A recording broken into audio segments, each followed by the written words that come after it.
Neste momento, vamos abordar o assunto das 7 igrejas.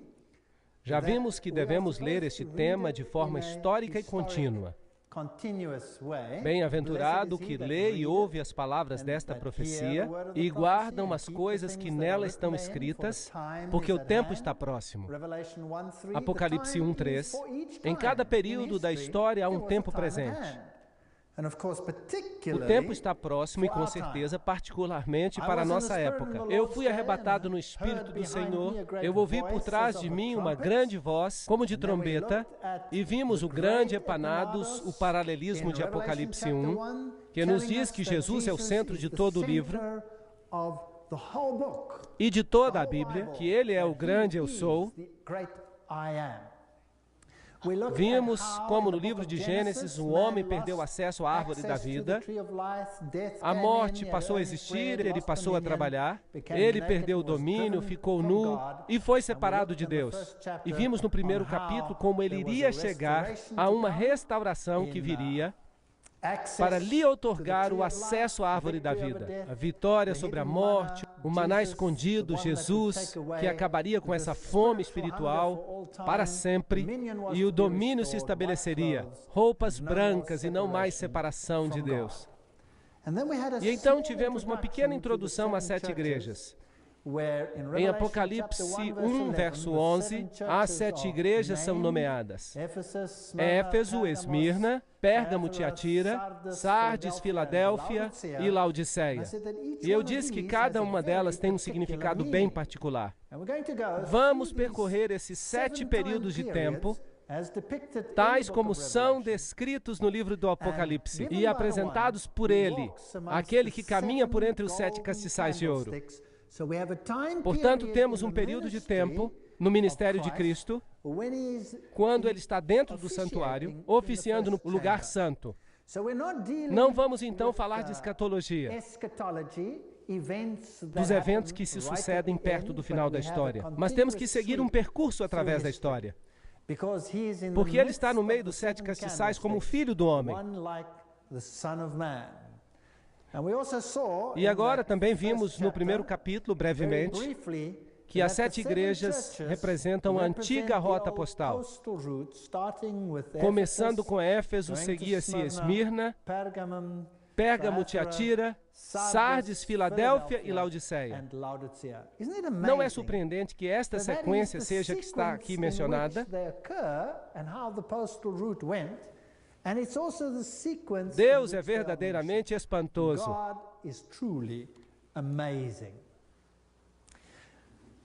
Escreve as coisas que tens visto. Logo, a aplicação do tempo, as que são e as que depois destas hão de acontecer.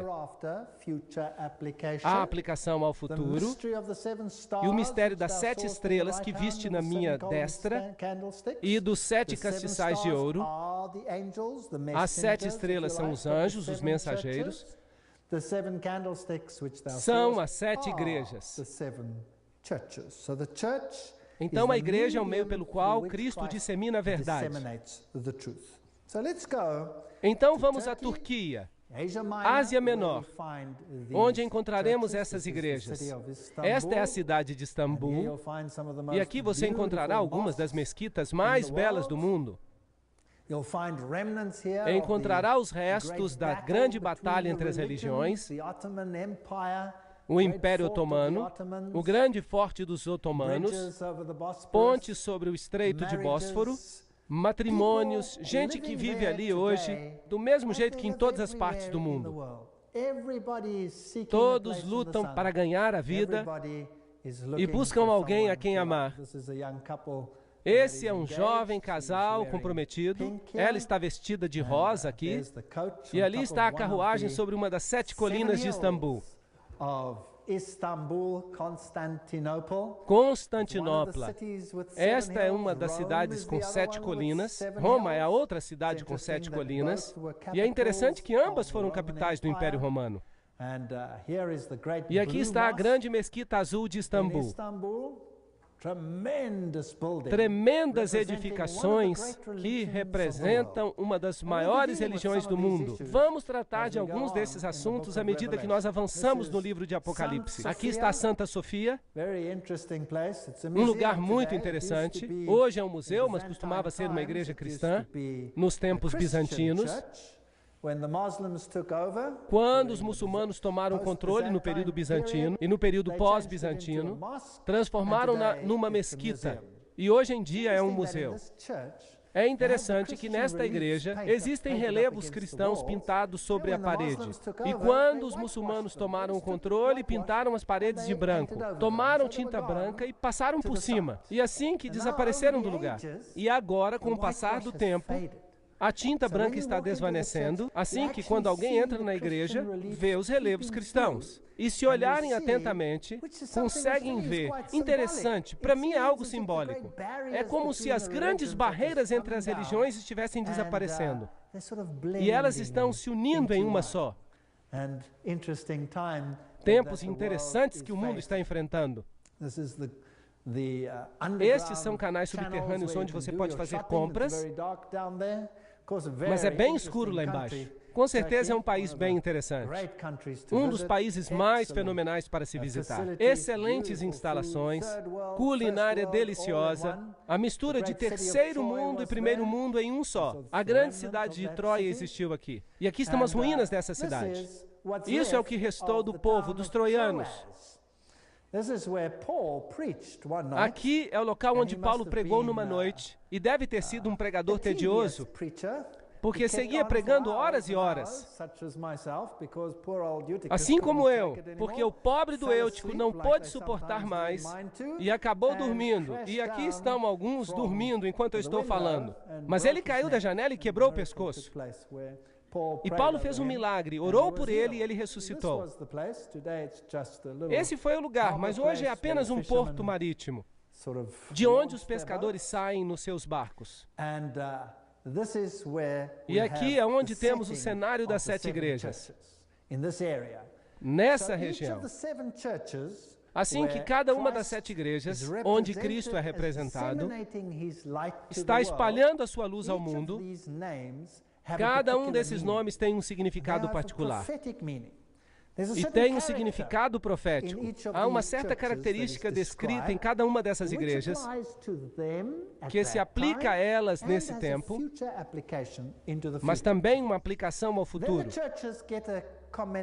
Então, as igrejas recebem um elogio, algo que estão fazendo do bem. Mas é interessante que há uma igreja que não recebe nenhum elogio. Nós vamos falar disso depois. Depois há uma repreensão, e as repreensões são muito importantes, porque elas falam algo acerca da época novamente. Se alguém é repreendido e insiste em não se arrepender, o período da sua graça termina?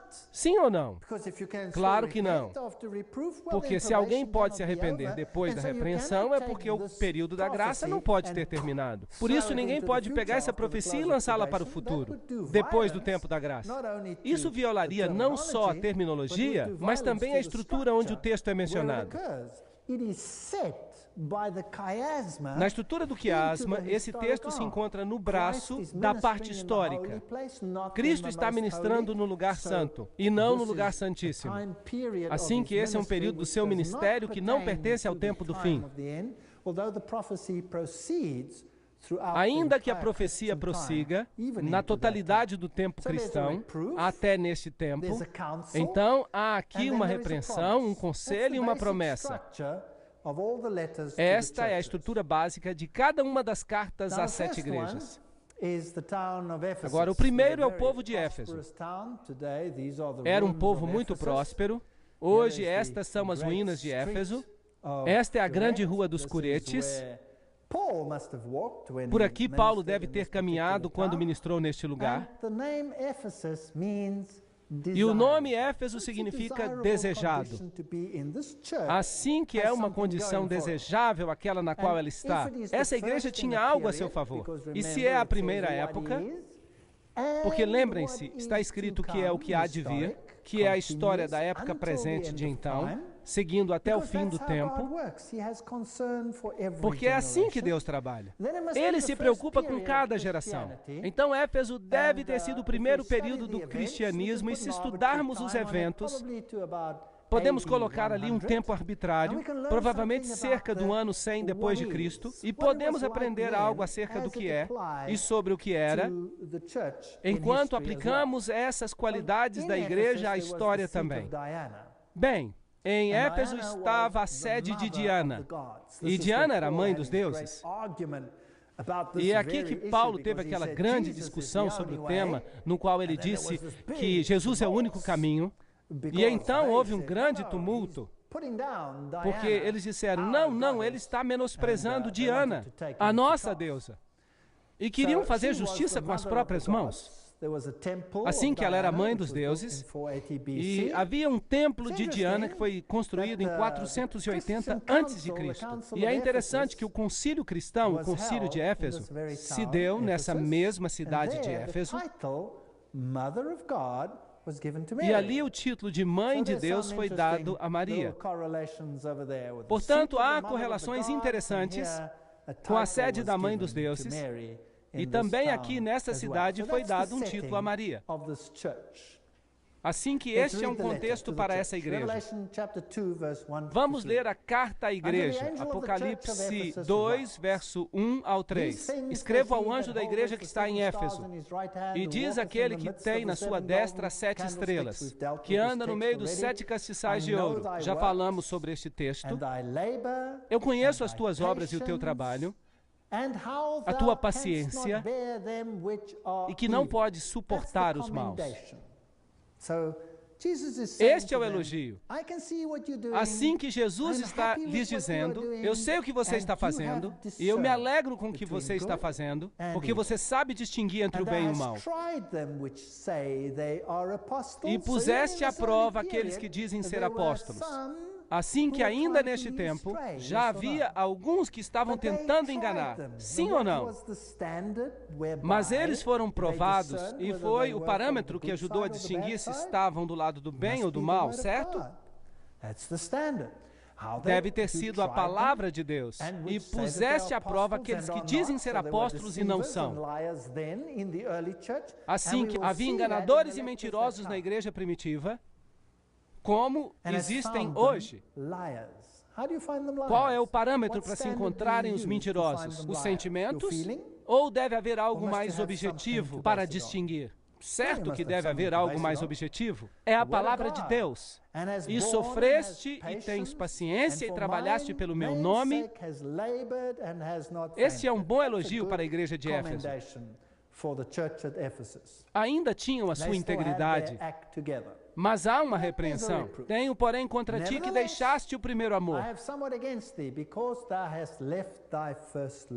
Assim que esta primeira chama que a igreja tinha, essa chama que alguém sente quando se converte e sai pregando a mensagem, ela havia se perdido um pouco.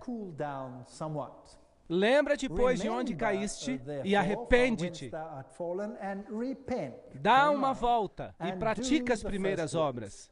Então haviam chegado a um estado de autocomplacência até certo ponto, mas eles sabiam distinguir o correto do incorreto. E isso era bom, eles trabalhavam para Deus. Isso era bom, mas esse primeiro entusiasmo havia diminuído um pouco. Brevemente a ti virei e tirarei do seu lugar o teu castiçal, se não te arrependeres. De modo que houve um período de tempo em que a igreja não viveu de acordo com a verdade que possuía. E o que Deus queria fazer? Tomar o seu castiçal e dá-lo a outra. Um ponto muito importante. Portanto, ainda nesta época, estamos tratando do fato de que se alguém não estivesse vivendo de acordo com a luz que tinha, Deus eventualmente tomaria sua luz e a daria a outro para que prosseguisse e a levasse. Tem, porém, isto, que odeias, isso é estranho. Deus não gosta de algo e recomenda que eles odeiem algo aqui. Que odeias as obras dos nicolaítas, as quais eu também odeio. Lembrem-se, este é um ponto muito importante. Deus odeia os feitos, mas Ele não odeia as pessoas. Não. Deus amou o mundo de tal maneira que deu o seu Filho unigênito para que todo aquele que nele crê não pereça, mas tenha a vida eterna. Deus ama as pessoas, mas odeia os sistemas falsos de adoração. Será que conseguimos entender claramente este ponto hoje? Porque vamos falar de certos assuntos bem importantes.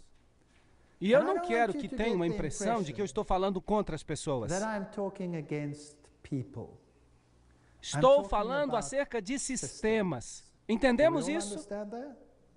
Se o sistema não ensina a verdade, ele propaga coisas erradas.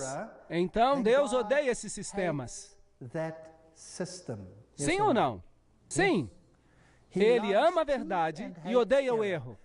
Ele ama todas as pessoas apesar dos seus erros, das suas falhas.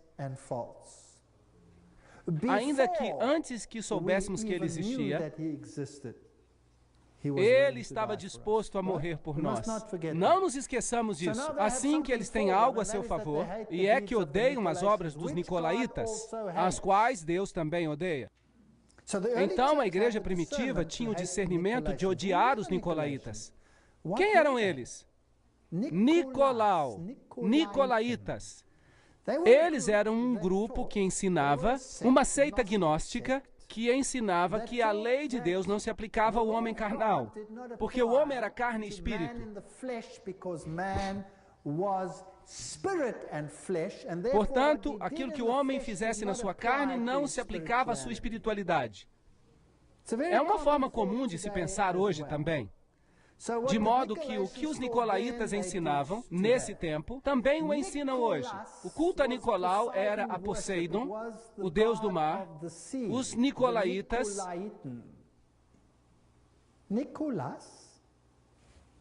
Nicolau, já ouviram este nome hoje em dia? Sim, hoje adoramos no santuário de São Nicolau. Não encontrarão na história, podem procurar na enciclopédia britânica. Ali diz que é um indivíduo fictício, provavelmente associado com o culto a Poseidon. Muito interessante. Jesus Cristo é Deus. E Jesus Cristo é o Salvador. Jesus Cristo é o que nos salva. Agora, celebramos o seu aniversário em que dia? Em 25 de dezembro. A Bíblia diz que os pastores estavam nos campos. Assim que não pode ter ocorrido em 25 de dezembro. O deus Zeus tem o seu aniversário no dia 25 de dezembro. O deus Osíris tem o seu aniversário no dia 25 de dezembro. Poderia citar todos os deuses antigos. Os principais deuses tinham o seu aniversário em 25 de dezembro. Agora, se o Natal, Christmas em inglês, significa missa de Cristo, em inglês, era realmente a data do nascimento de Cristo, então por que celebramos São Nicolau nesse dia em particular? Não é interessante? E logo se diz às crianças que peçam seus presentes ao Papai Noel. São Nicolau, que viaja pelo céu, justamente como os deuses antigos viajavam pelo céu, a 25 de dezembro, num trenó. Se era Zeus, era puxado por um bode. Se eram os deuses nórdicos, ou dos anglo-saxões, temos uma religião que é nórdica, porque é de lá que viemos dos godos, então era puxado por renas. E ele podia discernir o bem do mal, ele era eterno, e a cada ano sabia que criança tinha sido boa ou não, e entregava os presentes e ia-se embora, tudo isso em 25 de dezembro. E as crianças hoje se esquecem de Jesus Cristo e dizem, Papai Noel. O Papai Natal. Então, o que nós estamos celebrando é o dia de Papai Noel, São Nicolau. E amamos os nicolaítas. Mas a igreja primitiva os odiava. Não odiavam os indivíduos, mas o sistema. Ao vencedor lhe darei da árvore da vida, que está no meio do paraíso de Deus. Apocalipse 2, 4 a 6. Hoje Jesus está sendo suplantado por um sistema de forma fútil, mas é pior do que parece. Aqui está a Rua dos Curetes, e aqui é onde Paulo deve ter caminhado, e onde se encontram todas essas estátuas dos personagens proeminentes do povo, e cada um tinha uma cabeça esculpida. E se você tivesse dinheiro, contratava um escultor para esculpir a sua cabeça e colocá-la ali.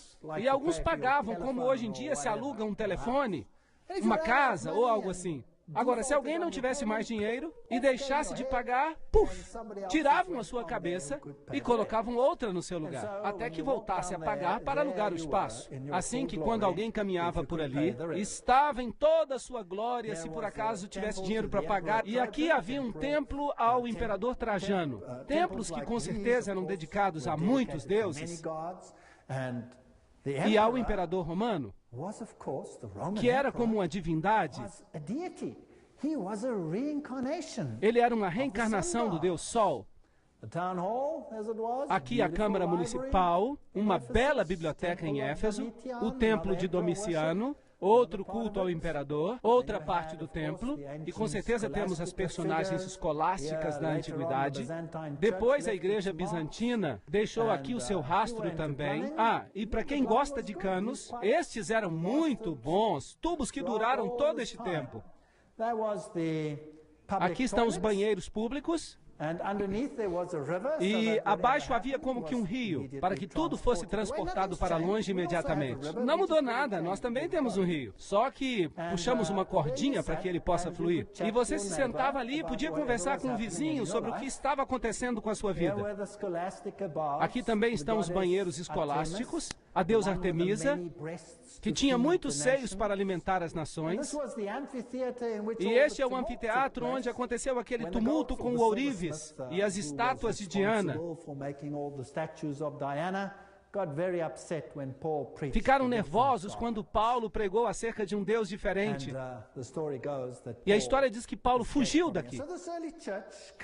Assim que esta igreja primitiva, digna de elogio, se fixou no caminho e tinha o discernimento entre o bem e o mal, e não permitia a infiltração do paganismo na sua igreja, eles discerniam o que era correto e incorreto. Jesus era o centro da sua religião. Estavam um pouquinho insatisfeitos consigo mesmos, mas fora isso estava tudo muito bem. O primeiro tempo da história cristã tinha exatamente essas características. Éfeso era um porto, mas hoje não há mais porto. De fato, o mar hoje está a muitos quilômetros de distância, tudo está cheio de lodo. Aproximadamente no ano 800 depois de Cristo, deixou de ser um porto, e esse é um fato interessante em termos de tempo e evolução. Hoje em Éfeso você pode ver que Roma levantou uma estrutura que foi aparentemente vista como o lugar onde viveu Maria, porque João viveu em Éfeso e Jesus disse, aí está a sua mãe, e ele recebeu Maria em sua casa em Éfeso. Mas isso tem sido determinado como falso. De qualquer forma, é aqui que muitos vêm adorar aos pés de Maria. Todas as religiões vêm aqui. Católicos, peregrinações de protestantes, até nações islâmicas vêm a este lugar em particular. Bem, o próximo período de tempo é Esmirna, desde o ano 100 depois de Cristo até provavelmente 303 depois de Cristo, porque esse foi um tempo de tremenda perseguição. A palavra mir está inclusa na palavra Esmirna e significa aroma doce, um aroma de sacrifício. Se considerarmos a cidade em si, havia ali um santuário à deusa Nêmese. Policarpo foi o seu primeiro ministro e ele foi martirizado. Interessante. E nessa representação vemos os 10 dias de perseguição. A Bíblia diz que devemos tomar um ano por cada dia. Houve algum período na história da igreja em que eles foram perseguidos por cerca de 10 anos? A resposta é sim. Houve um imperador chamado Diocleciano que decretou um período muito intenso de perseguição e terminou no ano 303 depois de Cristo. Ou seja, desde o ano 303 até o ano 313, quando Constantino revestiu o seu paganismo de cristianismo, e o cristianismo se tornou a religião oficial do império. Então, leamos o que diz aqui, acerca da igreja em particular. E ao anjo da igreja que está em Esmirna, escreve, diz o primeiro e o último, o que foi morto e reviveu, eu conheço as tuas obras e tribulações e pobreza, assim que estavam passando por tempos difíceis. A igreja primitiva cresceu rapidamente e as coisas iam muito bem, até que a nova religião começou a desafiar a religião oficial. Então, isso desencadeou uma perseguição. Logo que uma pessoa desafia os paradigmas do mundo, há perseguição. Eu conheço as tuas obras e tribulação e pobreza, mas tu és rico. E a blasfêmia dos que se dizem judeus, ou seja, cristãos da igreja primitiva, porque eles usavam as palavras judeu e cristão intercambiadamente, mas não são, e são uma sinagoga de Satanás, de tal maneira que há duas igrejas neste mundo, aqueles que representam a Deus e a seu Filho, e aqueles que representam um outro poder. Então esta igreja recebe um elogio aqui. E não há repreensão, nenhuma, em absoluto. Nada temas das coisas que hás de padecer. Eis que o diabo lançará alguns de vós na prisão, para que sejais tentados, e tereis uma tribulação de 10 dias. Aí temos um período de tempo mencionado de maneira particular, a perseguição de Diocleciano, que tomou lugar durante este período. Ser fiel até a morte e dar-te-ei a coroa da vida. Aí está a promessa de restauração. Quem tem ouvidos, ouça o que o Espírito diz à igreja. O que vencer não receberá o dano da segunda morte. Interessante esta teologia. Vamos falar dela nas próximas conferências. Apocalipse 2, 10 e 11. Portanto, aqui está uma igreja que não recebe repreensão. Só há elogios. Isto é desejável. Mas o que tiveram que passar para não ter nenhuma repreensão? Perseguição. E sobre os tempos de perseguição, se nota que a escória se separa. O que acontece durante o período de perseguição é que aqueles que são conhecidos apenas pela forma da religião, eles ficam para trás. Porque se torna muito doloroso fixar-se apenas à forma.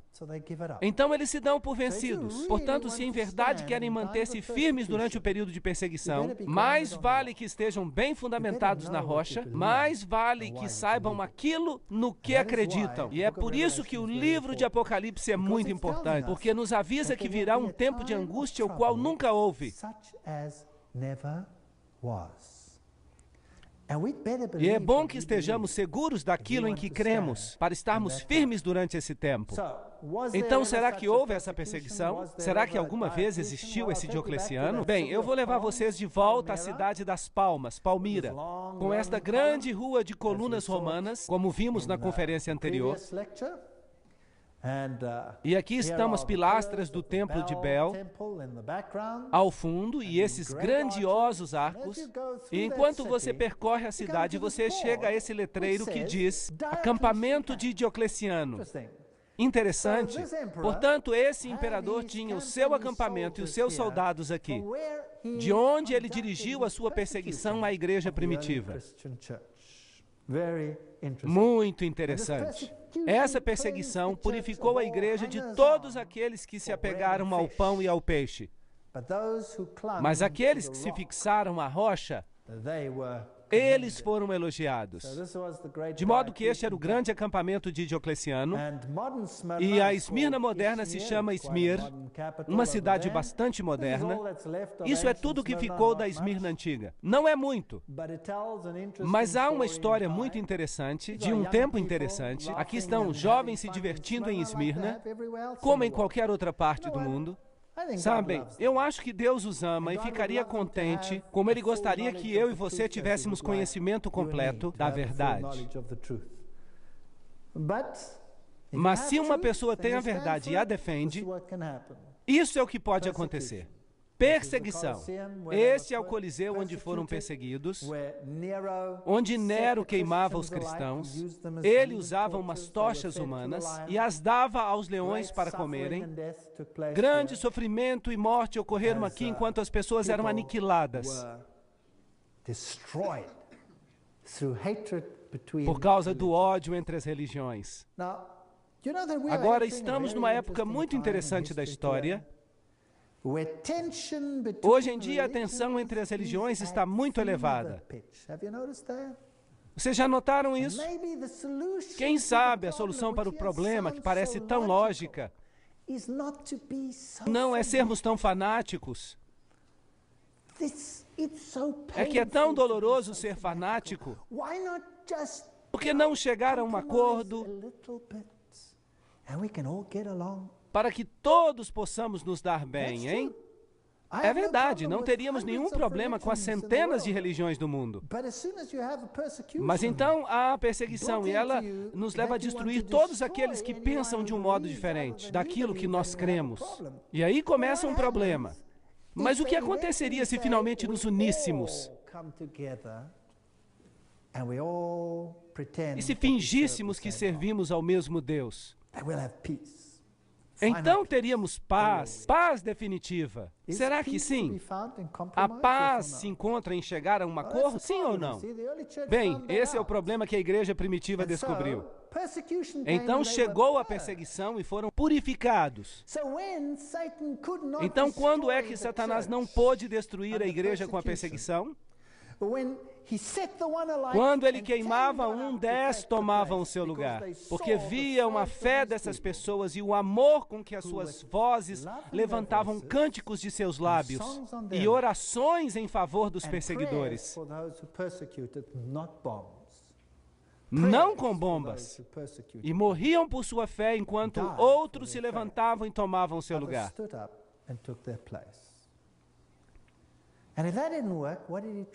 E se isso não funcionou, o que o diabo tentou a seguir? Que tal usar a tática de Balaão? E Balaão tentou amaldiçoar o povo de Deus. Balaque queria amaldiçoá-los, porque eles eram uma ameaça para ele. Mas cada vez que tentava amaldiçoá-los, o que é que acontecia? Uma bênção saía da sua boca. Um grande problema. Aqui estavam os filhos de Israel, e esse profeta Balaão foi oferecido a ele um monte de dinheiro para que os amaldiçoasse. Mas não funcionava. Assim que ele inventou um plano. Ele disse, sabe uma coisa? Se conseguirmos que eles pequem contra Deus, então a proteção de Deus lhes será retirada, e aí sim os teremos nas nossas mãos. Então vamos tentar fazê-los pecar. Já sei o que faremos. Vamos realizar um festival. Vamos ter uma grande festa. Uma festa fantástica, com música estupenda. E vamos adorar a outros deuses. E belas mulheres. Podemos colocar minissaias só por uma noite e mostrar as pernas. E foi isso que fizeram.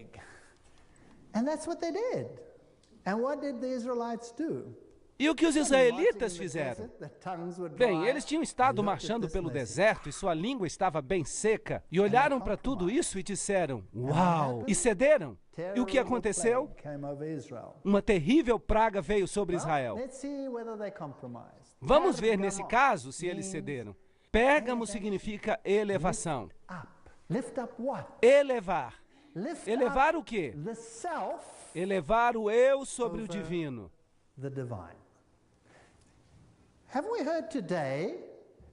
Vocês estão ouvindo falar sobre isso? Essa história de elevar o eu quando ligamos a televisão? Não estamos ouvindo que temos que encontrar a força dentro de nós mesmos?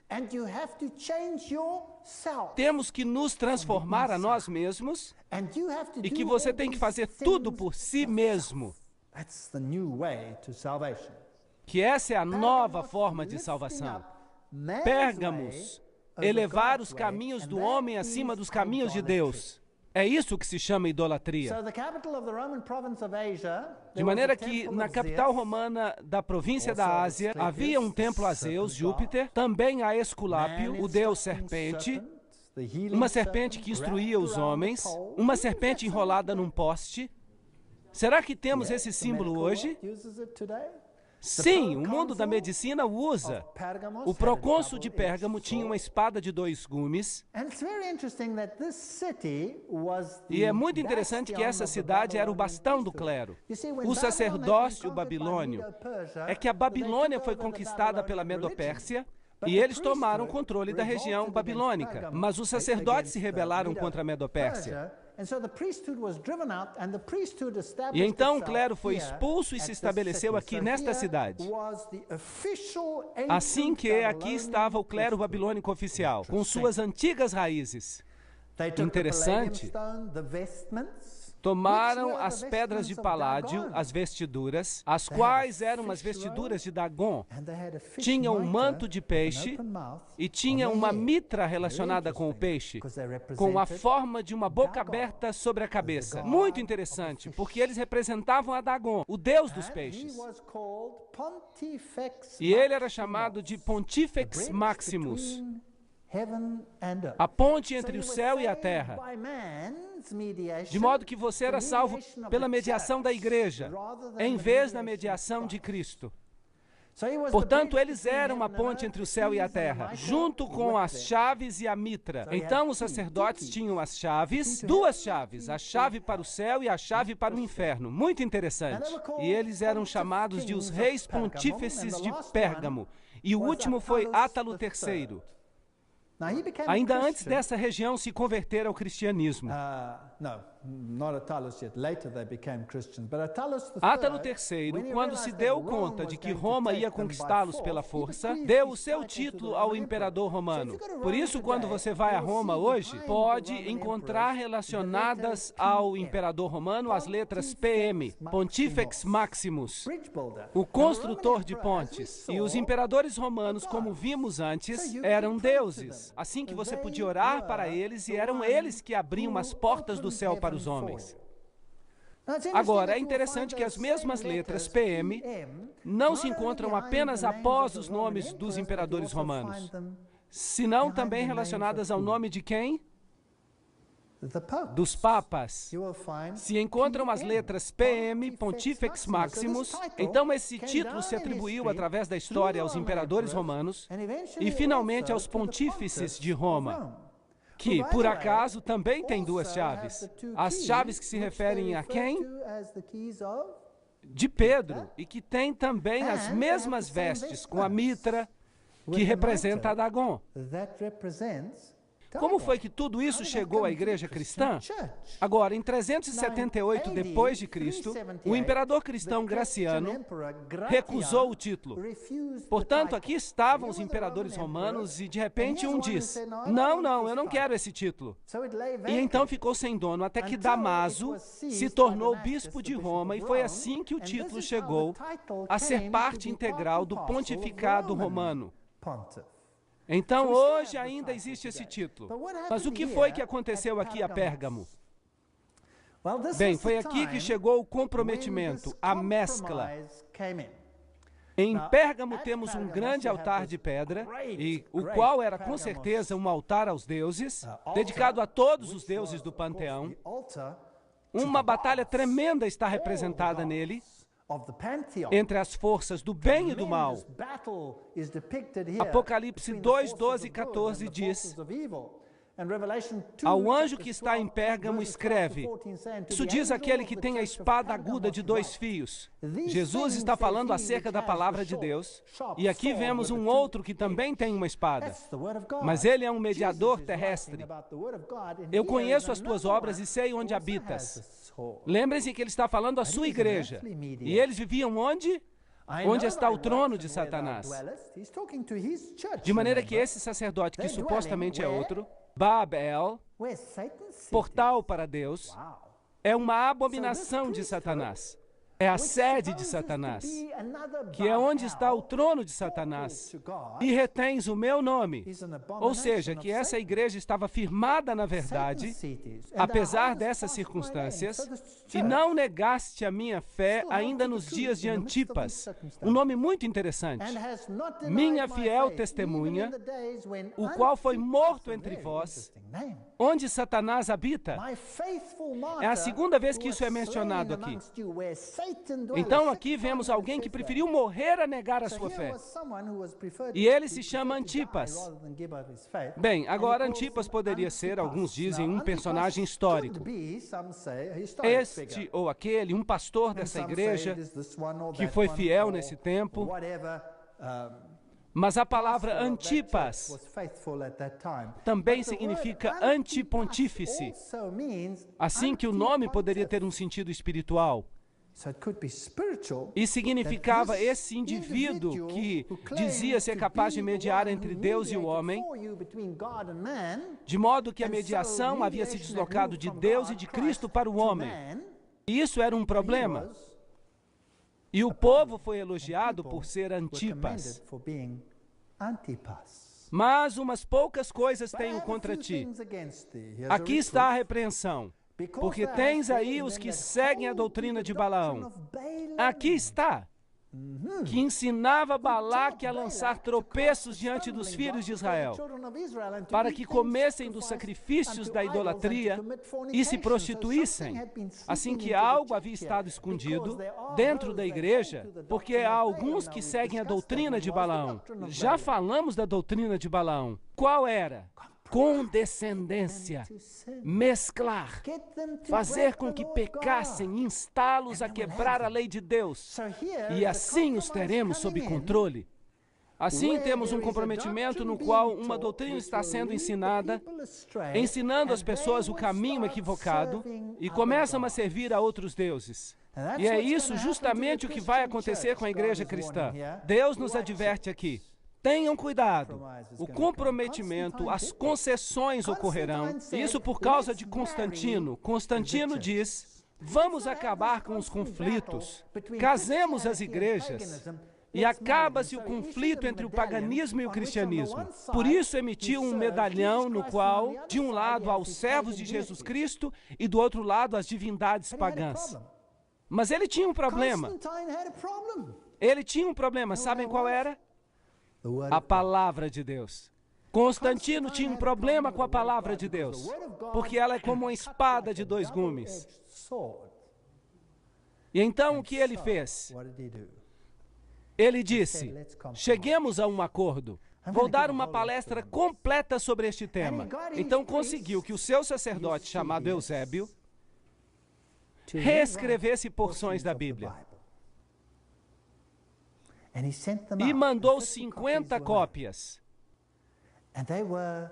que foram escritas de tal forma, de modo que Jesus Cristo fosse um pouco reduzido em relação àquilo que ele era, para que pudesse haver um matrimônio entre as religiões, e Zoroastro pudesse aparecer igualmente junto a Jesus Cristo, e que Zeus também pudesse estar no mesmo nível que Jesus Cristo, e Apolo também pudesse estar no mesmo nível de Jesus. Seria uma maravilha. Podemos adorar a todos. Foi um documento ecumênico que ele comissionou.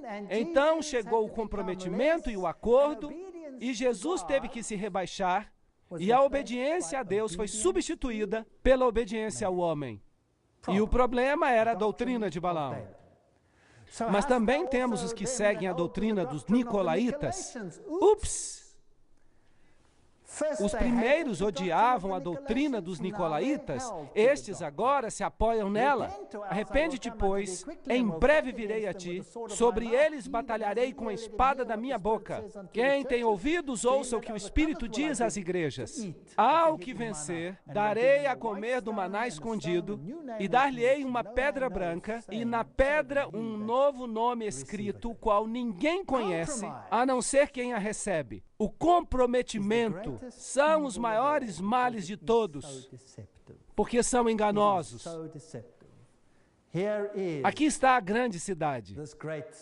Estas são as pessoas que vivem ali hoje.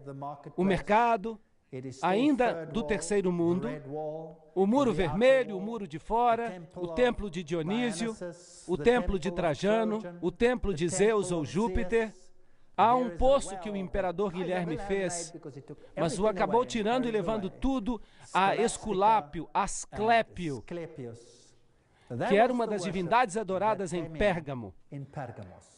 Concessões, comprometimento. Eu gostaria de lhes dar um conselho hoje. Que os comprometimentos entre o erro e a verdade sejam rejeitados. Que Jesus e sua lealdade sejam feitos eternos no coração. Amém.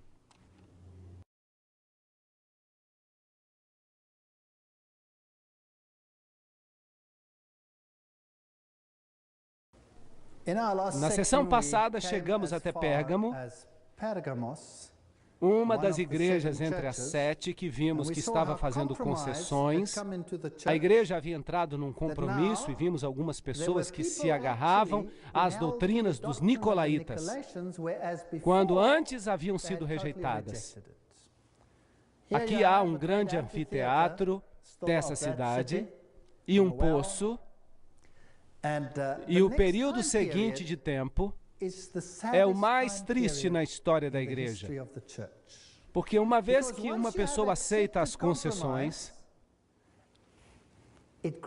isso cresce como um câncer na igreja e chega até ser uma escuridão total. Assim que o próximo período mencionado é Tiatira, do ano 538 depois de Cristo até provavelmente o ano 1517. Este nome tem muitos significados. Doce sabor do trabalho significa sacrifício de arrependimento, e alguns dizem que significa também os ensinamentos de Satanás. Depois que as concessões entraram na igreja, e claramente vemos que o método de Balaão foi utilizado, os nicolaítas já eram aceitáveis, enquanto a primeira igreja primitiva os havia rejeitado.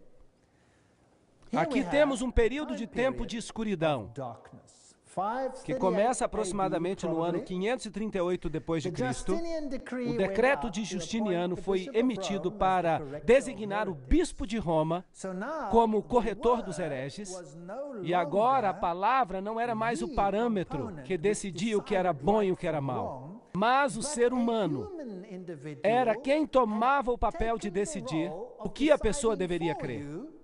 Isso é um problema. Concordam? Sim, Deus nos criou como pessoas livres. E individualmente temos que comparecer diante de Deus um dia e dar um informe do que fizemos e do que cremos. Vamos poder dizer, oh, ele decidiu por mim, sim ou não? Não. O que aconteceu quando Adão e Eva pecaram? Qual foi a primeira coisa que fizeram? Eles colocaram a culpa em alguém, certo? Sim. Quando Deus disse a Adão, o que fizeste? O que disse Adão? A mulher que tu me deste foi culpa dela. E quando olhou para a mulher, o que ela disse? Pois foi a serpente que me enganou. Lembram-se disso? Então, uma vez que assumimos essa atitude, então começamos a colocar a culpa em outra pessoa.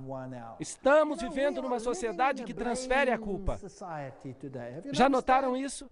Ninguém tem problemas seus neste planeta. Não há nenhuma criança que tenha um problema seu neste planeta. Eu tenho esse problema, mas é por causa dos meus pais. Já ouviram isso? O meu pai era bastante exigente, e a minha mãe fez isso, e é por isso que eu tenho esse problema hoje. Ninguém tem um problema que seja seu. O problema sempre vem de outra pessoa. O pai que me deste é o problema.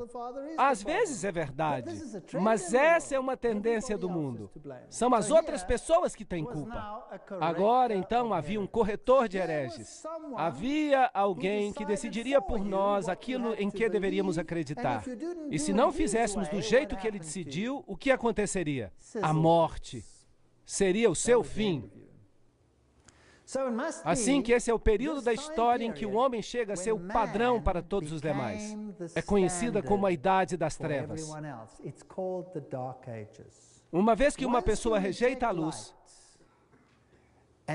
e presume que é a luz, aí então se entra em escuridão. Se o Filho de Deus não é mais a luz do mundo, e outra pessoa se torna a luz do mundo, então estamos em trevas. Não há outra solução. Hauser, um teólogo católico romano, diz que essa é a igreja da Idade Média.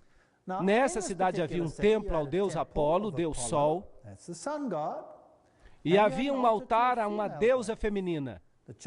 Vamos falar sobre isso mais adiante, nas palestras. Havia uma divindade feminina aqui. Havia uma indústria têxtil nessa cidade, onde se faziam tinturas. Tinturas de púrpura e carmesim, feitas de uma raiz de rúbia. Púrpura e carmesim também são as cores da Igreja da Idade Média. Muito interessante. E essas cores têm um significado muito especial. Púrpura é a cor da realeza e carmesim é a cor do sacrifício.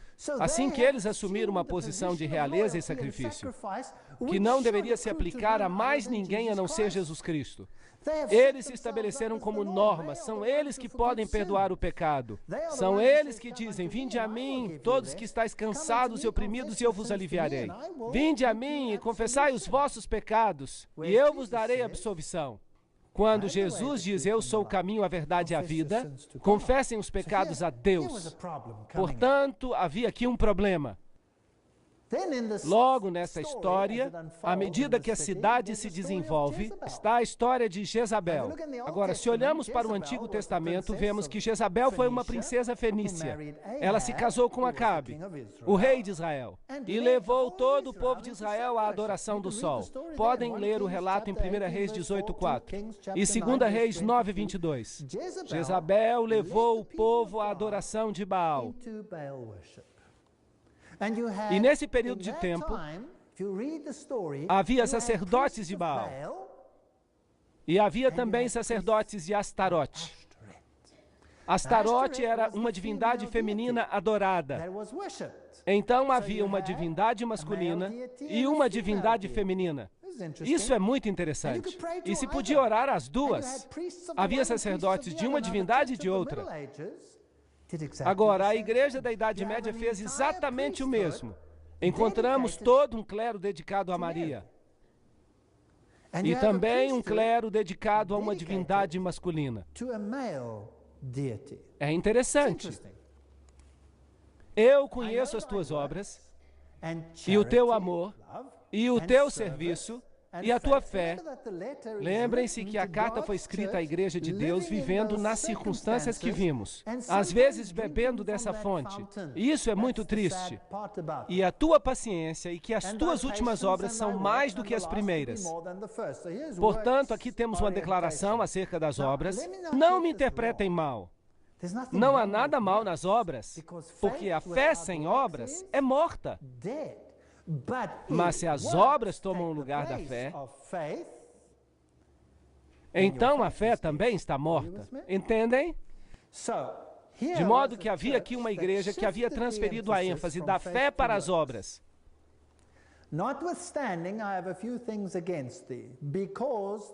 Tenho contra ti que toleras Jezabel.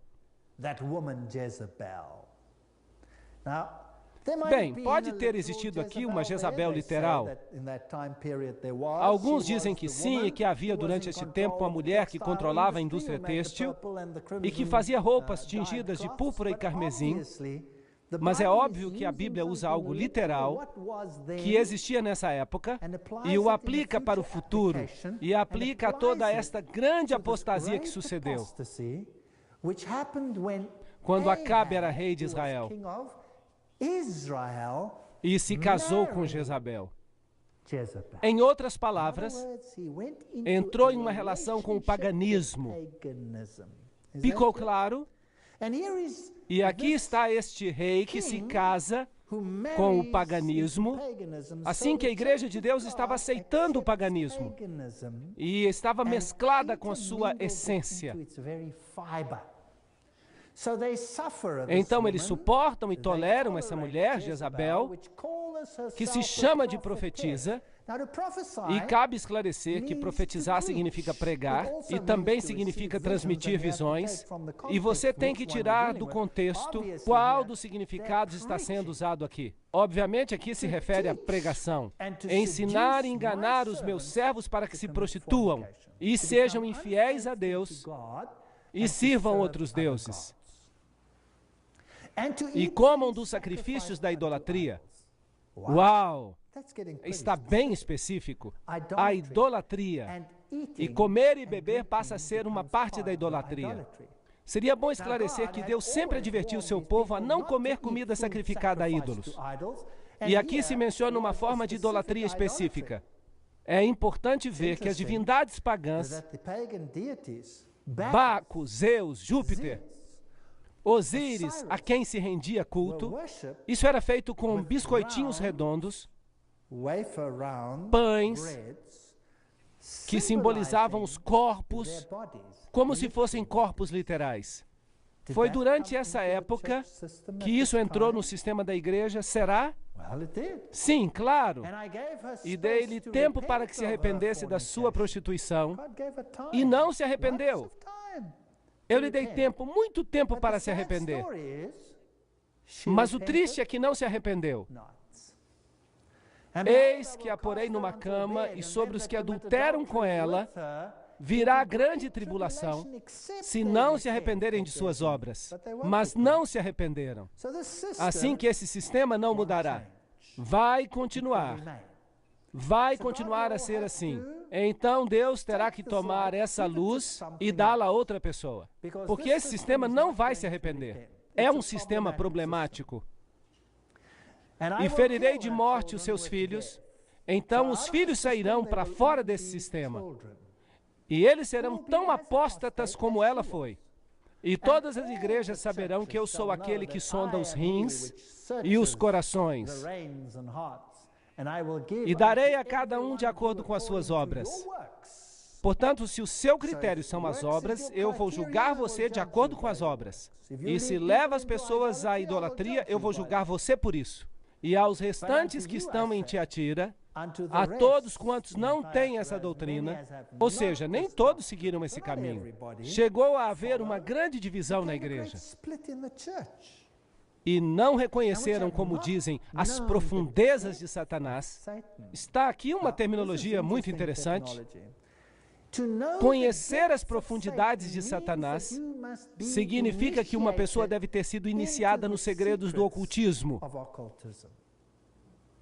Não é assim? Há pessoas hoje que afirmam conhecer as profundidades do ocultismo. E teremos que reconhecer onde estão localizadas as profundidades do ocultismo hoje em dia. E vamos fazer isso nas próximas palestras, sem dúvida. Mas aqui está localizada em que igreja? Na igreja da Idade Média. Conhece as profundidades de Satanás. Uau! Isso dá medo. Vamos ter que examinar esse assunto. Outra carga não vos porei. Assim que há pessoas que resistem a se comprometer com essa condescendência e rejeitam esse ensinamento interno, esse ocultismo.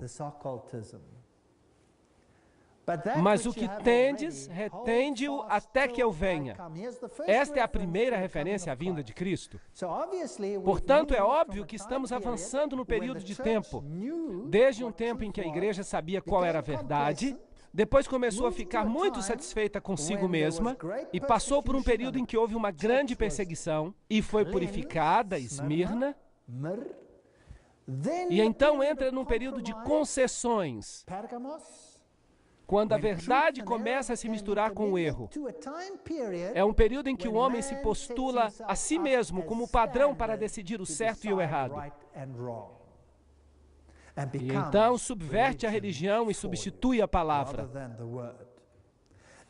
E logo entramos no ocultismo puro. Retende-o até que eu venha. E ao que vencer e guardar as minhas obras até o fim, eu lhe darei poder sobre as nações. Bem, aqui está o pilar de Justiniano. Aí está, este aqui. Comemora o decreto pelo qual o homem agora pode decidir quem está certo e quem está errado. E tem o direito de castigar mesmo com a morte. Esses pilares são descendentes dos pilares egípcios. São símbolos fálicos de Osíris. Isto é o paganismo. Vão encontrá-lo especialmente em Roma, com certeza. No centro do Vaticano, há um tremendo pilar de Tutmós III, o próprio faraó do Êxodo. A coroa tríplice, que é da Medo-Pérsia, e que representa, em realidade, o Deus da terra, do céu e do mundo dos mortos. Uau! Isto é impressionante? Ser coroado com uma coroa que te faz rei do céu, da terra e do mundo dos mortos, tomando o lugar de outra pessoa. Bem, obviamente precisamos de algum reavivamento. A igreja da Idade Média se converteu em escuridão e chegou a ser conhecida como a Idade das Trevas. Então, o período seguinte é Sardes, que abarca desde o ano 1517 a 1798 e significa renovação. Falaremos com mais detalhes depois sobre as datas e vamos agora esclarecer por que este período é importante. Renovação significa o quê? Literalmente significa uma reforma. É incrível que Deus coloque as coisas nesta ordem. A cidade era impenetrável, mas foi tomada 2 vezes sem resistência. Uma vez por Ciro, rei da Medo-Pérsia, e Antíoco, o rei grego. Antíoco Grande. Leiamos acerca desse período de reforma. Apocalipse 3, versículo 1. E ao anjo da igreja de Sardes escreve: Isso diz o que tem os 7 Espíritos de Deus e as 7 estrelas, os mestres que estão nas suas mãos. Conheço as tuas obras, que tens nome de que vive, mas estás morto. Uau! Aqui houve uma renovação, havia uma nova vida na igreja, algo havia sido descoberto, a idolatria havia sido deixada de lado e havia vida, mas essa vida não era suficientemente completa. Por isso ela é considerada morta. Conheço as tuas obras, que tens nome de que está vivo, mas estás morto. Esse é um testemunho terrível. Estava por vir vida e havia coisas que precisavam ser restauradas. Com a morte, agora precisavam ser restauradas para a vida. Estavam prontas para morrer. Doutrinas, ensinamentos. Porque não achei as tuas obras perfeitas diante de Deus. Completas, portanto. E então é óbvio que a reforma, embora tenha dado nova vida e alento à doutrina de Cristo, não produziu obras perfeitas. Não estava completa. Faltava algo. E é muito interessante que no Concílio de Trento se discutiu um assunto importantíssimo. E vamos explorar isso um pouco mais adiante. Um assunto crucial que foi sola scriptura. A Bíblia e somente a Bíblia como padrão. Roma disse não. Bíblia e tradição. E é a tradição o contexto no qual a palavra deve ser avaliada, interpretada, de tal maneira que a tradição, o homem, suplanta e controla os assuntos da Bíblia. Essa foi a posição de Roma. E era o homem que determinava como a Bíblia deveria ser lida. Assim, é a igreja que decide o que é bom e o que é mal para uma pessoa, e não a palavra de Deus. A Reforma diz não, sola gratia, salvos pela graça e pela graça apenas. Salvos por Cristo, Jesus Cristo, e a palavra de Deus é o padrão pelo qual vivemos. Esse foi o assunto. Quem ganhou no Concílio de Trento? Boa pergunta. Roma foi quem ganhou. A Reforma perdeu no Concílio de Trento. É triste. Eu vou falar sobre isso numa palestra. A Reforma perdeu. Veio uma ruptura. Houve uma divisão. Tiveram uma grande oportunidade, a maior oportunidade na história do mundo para completar a obra. Mas perderam. E por quê? Porque Roma pôde comprovar que as suas tradições superavam a palavra. A Reforma não fazia o que pregava.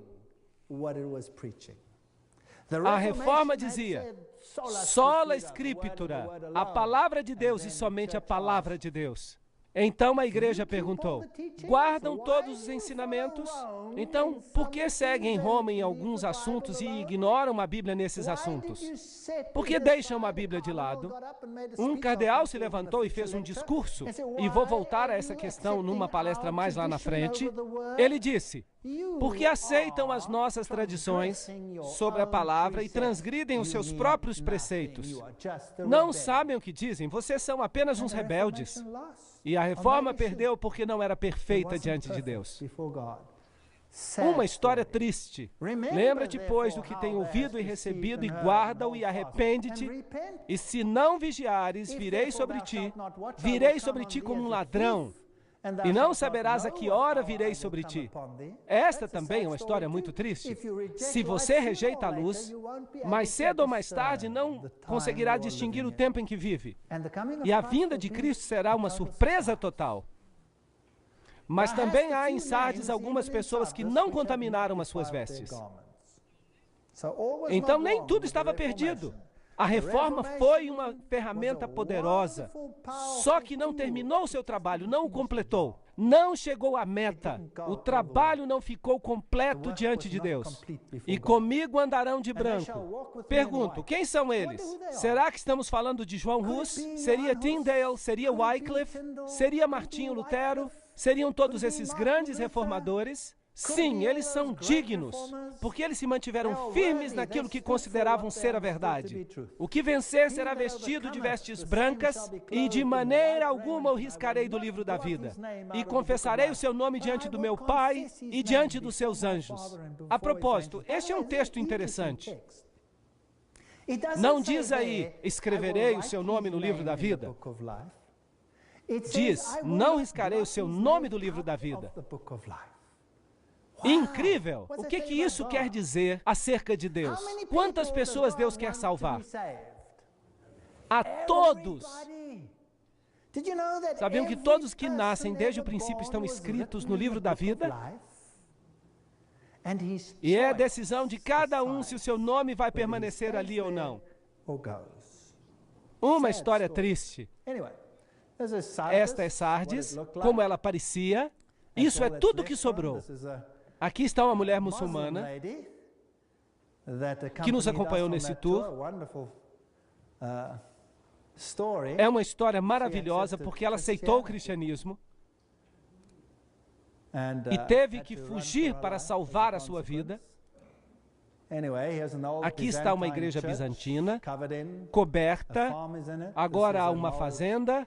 Aqui, esta é uma velha sinagoga que foi aberta e limpa. Aqui é provavelmente onde Paulo ensinou. Quem sabe Paulo esteve nesta sinagoga em Sardes? Quem sabe? Se vemos exemplo da história, esta é a cidade de Praga. Hoje é uma cidade bastante industrial, mas a cidade antiga era belíssima. Uma das cidades mais lindas e mais bem preservadas da Europa antiga. Mas muito, muito impressionante. É aqui que João Hus pregava. Há uma estátua em sua homenagem, em frente desses velhos edifícios. Aqui está uma canção que ele costumava cantar. Eles costumavam cantar. Eu não vou ler agora porque está em tcheco. Mas essa canção fala contra o rei de Babilônia. Uau! Ele pregava contra o rei de Babilônia. Porque via que ele estava tomando o lugar de Jesus Cristo. E Hus foi declarado herege. E acabou sendo sentenciado à morte, na estaca. Mas também tens em Sardes algumas pessoas que não contaminaram as suas vestes, e comigo andarão de branco, porquanto são dignas disso. Aqui está a velha ponte sobre o rio em Praga, e aqui era onde eles dependuravam os corpos dos hussitas, que rejeitavam os ensinamentos de Roma, e escolhiam os ensinamentos da Bíblia. Quando os descobriam, os cortavam em pedaços e dependuravam ali para que todos vissem. De tal modo que se podia ver um cadáver ali, com um braço aqui, uma perna ali, dependurados para mostrar às pessoas que não valia a pena ir contra a igreja da Idade Média. Quando se cruza esta ponte hoje, pode-se encontrar os santos pagãos ali. Aqui uma mulher colocando a mão nesta imagem. É possível que esta estátua de bronze, que está aqui toda brilhante, porque todo mundo coloca a mão nela, realmente tem algum poder, porque eles creem que se puserem as mãos aqui, receberão uma bênção especial. Este é um santo católico que aparentemente morreu aqui, ao ser dependurado sobre a ponte. Assim dizem, mas na realidade, dizem que se colocar aqui a mão, recebem uma bênção especial. Assim que uma pessoa pode receber uma bênção especial pelas mãos de homens. E essa era a ideia contra a qual lutavam os hussitas. O homem acima de Cristo. O símbolo da adoração ao sol, os signos do zodíaco. Aqui está uma enclave jesuíta com as letras IHS, Isis, Horus e Set, a trindade egípcia. Aqui está um balneário, um retiro, onde se podem comprar alimentos saudáveis. Aqui está Martinho Lutero. E aqui nesta escada, essa escadaria que se chama La Santa Scala, Martinho Lutero se levantou depois de ter estado ajoelhado e disse: o justo viverá pela fé. E vejam, esta escadaria, dizem que foi a escadaria pela qual Cristo caminhou quando foi sentenciado à morte por Pilatos. E então, uma noite, miraculosamente, os anjos pegaram esta escada em Jerusalém e a trouxeram para Roma. Assim ela deve ter chegado ali. E fizeram esta catedral ao redor. E se hoje você sobe esta escadaria ajoelhado, você vai receber uma bênção especial e 90 dias de absolvição. Ainda hoje você recebe. E isso significa que por 90 dias você pode fazer o que quiser e estará antecipadamente perdoado. Um sistema estupendo, exceto que não é bíblico. Olhem para estes jovens e idosos engatinhando através destes degraus, tentando encontrar perdão pelo que tenham feito. Isto é muito triste. Quando tudo que temos que fazer é olhar para Cristo e dizer: aqui estou eu, Senhor, sou um pecador, perdoa-me. E Jesus olha para nós e diz: não te condeno. Vai e não peques mais. Que maneira maravilhosa de encontrar perdão. 1521, aqui se apresentou Martinho Lutero ante o imperador e rei. E ele disse: aqui estou, não posso agir de outra maneira. Ou é pela palavra ou não é pela palavra. A propósito, Martinho Lutero percebeu que as suas obras não eram completas. Mas ele não podia fazer mais. Os seus seguidores deveriam ter continuado o trabalho, mas não o fizeram. Ele se manteve firme. Mas o resto é história. O trabalho não foi concluído. E assim isso é o que aconteceu. Não foi? Martinho Lutero não conseguiu completar o trabalho. E uma outra denominação cristã se levantou e disse: Martinho, falta outra coisa. E eles começaram uma nova denominação. E começaram a seguir um novo líder, que se chamava Calvino. E eles se chamaram de calvinistas. E então disseram: Ei Calvino, ei Lutero, vocês não perceberam que a Bíblia ensina outra coisa aqui? E em seguida vêm os batistas. E encontram alguma coisa, alguma informação. E os luteranos dizem: bem, Martinho não viu isso. Então nós também não vamos olhar para isso. E os calvinistas dizem: bem, Calvino também não viu isso, e então nós não vamos seguir este caminho.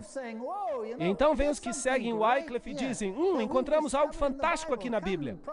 Como protestantes vamos fazer isso. Ei, não, é melhor que vocês façam sozinhos. Façam do seu jeito, com a sua denominação. E foi assim que aconteceu. E surgiram todas essas denominações cristãs, cada uma com suas doutrinas, que são em parte baseadas na Bíblia, mas cada uma alegava ter algo diferente das outras, que os mantinha separados. Não temos todos a mesma Bíblia? Sim ou não? Não temos todas as mesmas verdades? Então por que há tantas denominações? Não podemos descobrir a verdade e fazê-la? Bom, veio então Filadélfia, 1798 a 1844. Filadélfia significa amor e irmandade. Átalo II a construiu porque amava o seu irmão Eumenes. E foi uma entrada através das montanhas, era uma porta aberta. Essa é uma época interessante porque depois que a reforma se completou, aí a missão mundial começou. Carey foi para a Índia em 1793, Morrison para a China em 1807, Moffat para a África em 1817, a Sociedade Bíblica Britânica começou em 1804, a Sociedade Bíblica Americana começou em 1816, a palavra partiu para o mundo. Ao anjo da igreja em Filadélfia, amor fraternal, escreve: essas coisas diz aquele que é santo, que é verdadeiro, que tem a chave de Davi, que abre e ninguém fecha, e fecha e ninguém abre. Este é um conceito interessante. Alguma coisa está se abrindo e alguma coisa está se fechando. Então Deus abre o caminho para a missão mundial e ela se inicia. Mas há algo mais que está se abrindo e se fechando aqui. Havia portais, portas, se você prefere, entre os compartimentos do santuário. E quando nós chegamos ao próximo período, nós descobriremos que nós não estamos mais no santo, mas no santíssimo. O ministério de Jesus deve ter mudado do santo para o santíssimo. Mas esse é um outro conceito e nós vamos lidar com ele em detalhes agora. Eu conheço as tuas obras. Eis que eu coloquei diante de ti uma porta aberta e ninguém pode fechá-la, pois tu tens uma pequena força, um pequeno grupo, e tens guardado a minha palavra e não negaste o meu nome. Não há reprovação aqui. Um pequeno grupo decide que eles seguirão a Jesus Cristo em tudo, toda a verdade. E o que aconteceu nesse período da história? Eis que eu farei deles a sinagoga de Satanás. Então, aqui está a igreja de Satanás no mundo, que dizem que são judeus ou cristãos e não são, mas mentem. Eis que eu os farei vir e adorar diante dos teus pés, para que saibam que eu te amei. Então aqui há um grupo que descobre a verdade, e algo está sendo restaurado. Porque tu tens guardado a palavra da minha paciência. De volta à palavra. Assim, obviamente, algo está sendo feito de forma diferente. Eu também te preservarei da hora da tentação. Então eles não estarão aqui bem no final.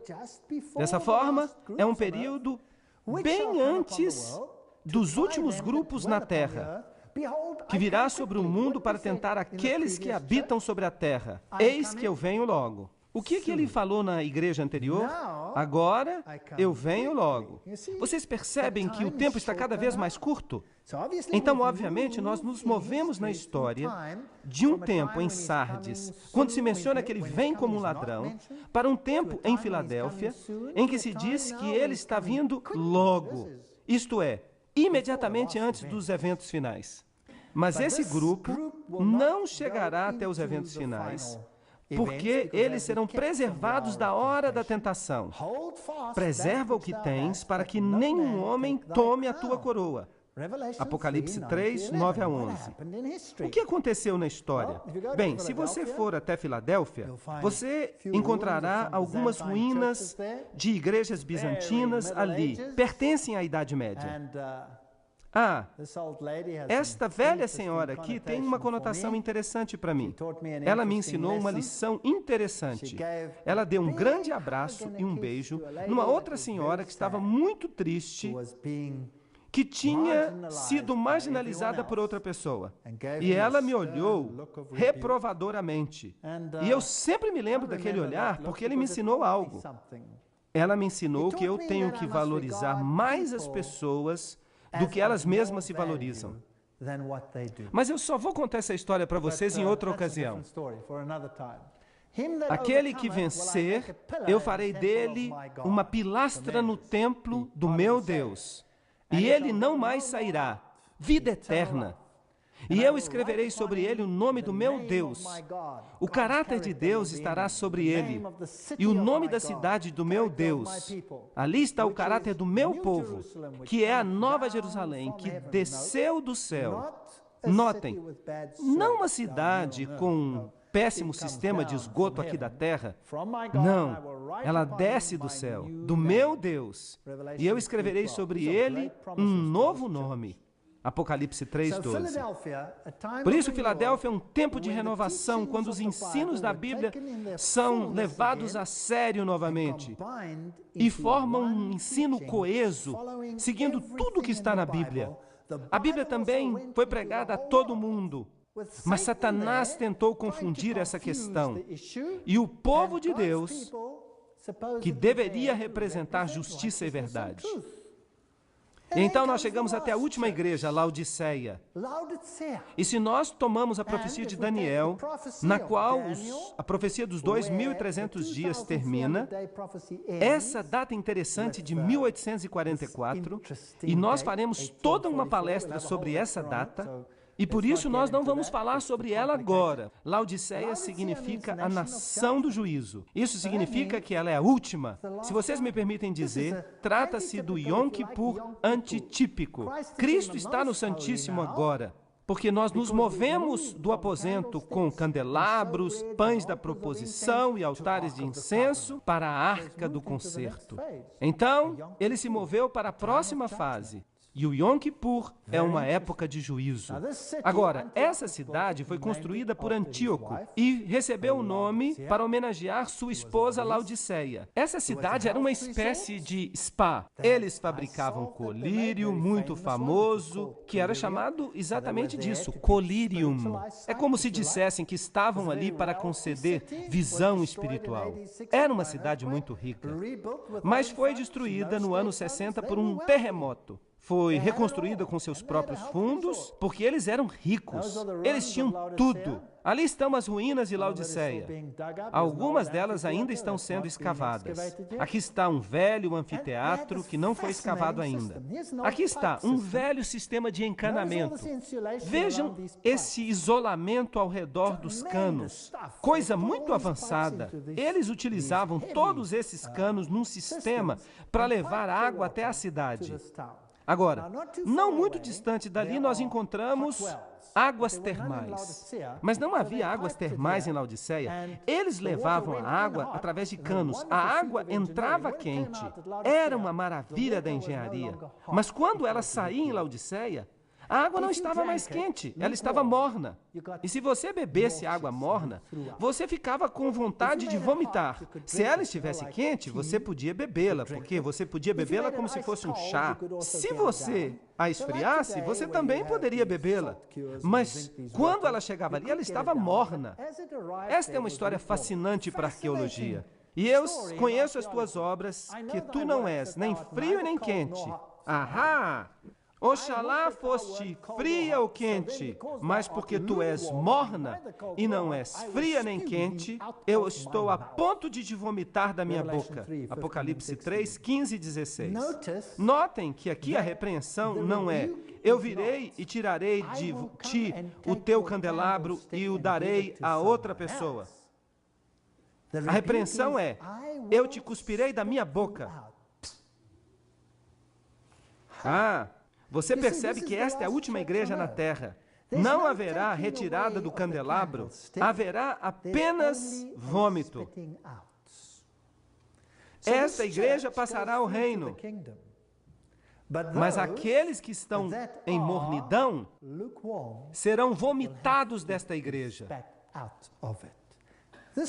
Esta igreja será sacudida, e aqueles que não se conformarem ficarão de fora.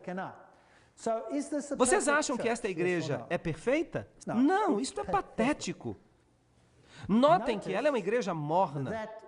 Não há elogios aqui, somente uma repreensão. Não há nenhum elogio. É a única igreja que não recebeu elogios, nada.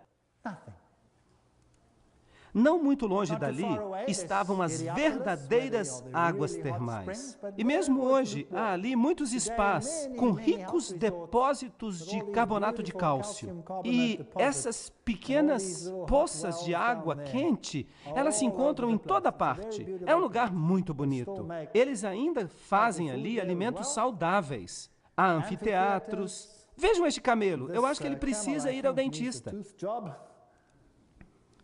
E porque tu dizes, sou rico e abastado e de nada necessito, e não sabes que tu és miserável, pobre e cego e nu?